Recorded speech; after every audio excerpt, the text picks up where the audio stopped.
Researchers say they found an enzyme that controls the ability of the AIDS virus to infect people. We will not be quiet, we will not shut up, we will not give up, and we will not go away. We are being picked off one by one by one. Because today is the day when we're going to march to Parliament. What started out as a fight against a virus became a fight for social justice and the right to health for millions around the world.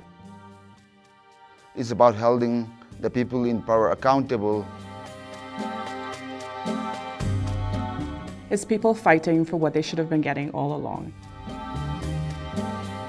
You never get tired. Nobody can stop you. Nothing can stop you until you achieve your objectives. At the beginning of the 21st century, only a few 100,000 people had access to the antiretroviral drugs they needed to save their lives. In 2003, in Cape Town, 125 activists from over 67 countries got together to rectify that wrong. No one needed to die from a disease that was treatable and preventable. We refused to be labeled as victims. Instead, we created the idea of people with AIDS as heroes, and our goal was to save our lives and save the lives of the people we love.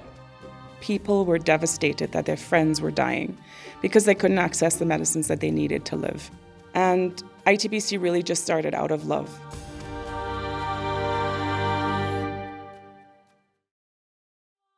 People came together, 125 activists in Cape Town, South Africa, and realized that they could change the world.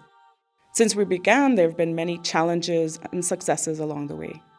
In 2003, most people living with HIV had no access to treatment at all. We created ITPC to address this and started with a grants program, the HIV Collaborative Fund, that built leadership at local and national levels to support treatment activism and ensure that treatment could become available.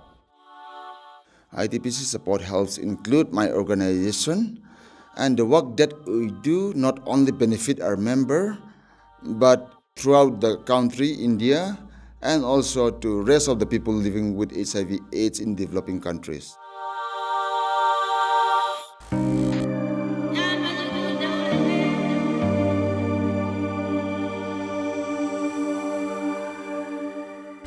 Patents on medicine create monopolies, leading to excessive prices that make medicines out of reach of people in need of them. The HIV movement plays an important role in removing patent barriers. For example, in 2005, for the first time, 1 million people from developing countries were able to access HIV treatment thanks to generic medicines produced in India.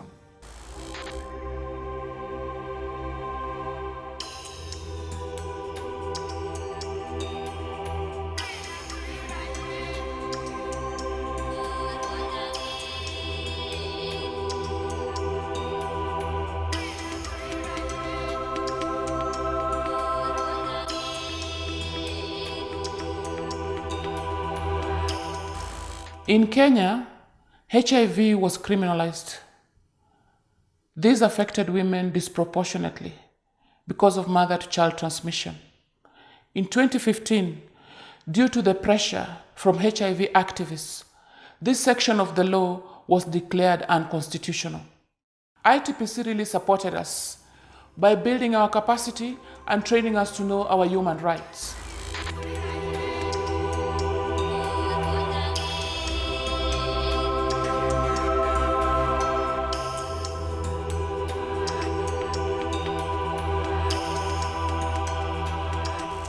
At the start of my advocacy work, only a few hundreds of Kenyans were on HIV treatment. But currently, close to 1 million people are on HIV treatment. Access has really improved, but much more still needs to be done.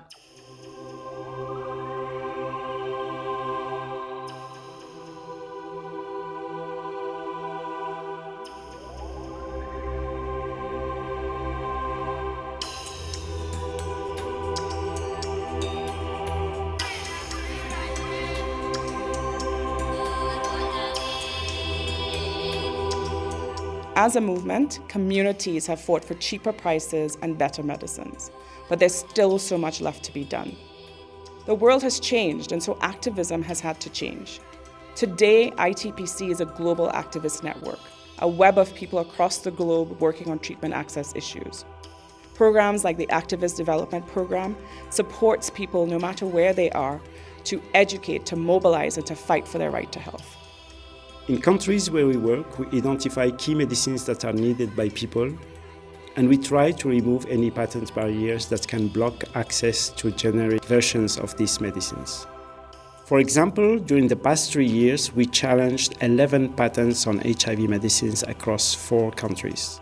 This has led to millions of savings for national governments who have been able to put even more people on treatment. Today, I work to empower young people, adolescent girls and young women, because we need as many people as possible to join the movement.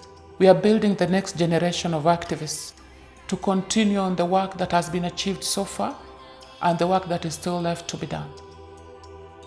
The fight against AIDS is a fight for social justice. It's to ensure that people are treated equitably. They aren't discriminated against because of who they love or what their race is or what their religion is, or what their gender is. And ultimately, we can't really end AIDS until we address those problems. In spite of all the challenges that we continue to face, a world of better health is not a dream.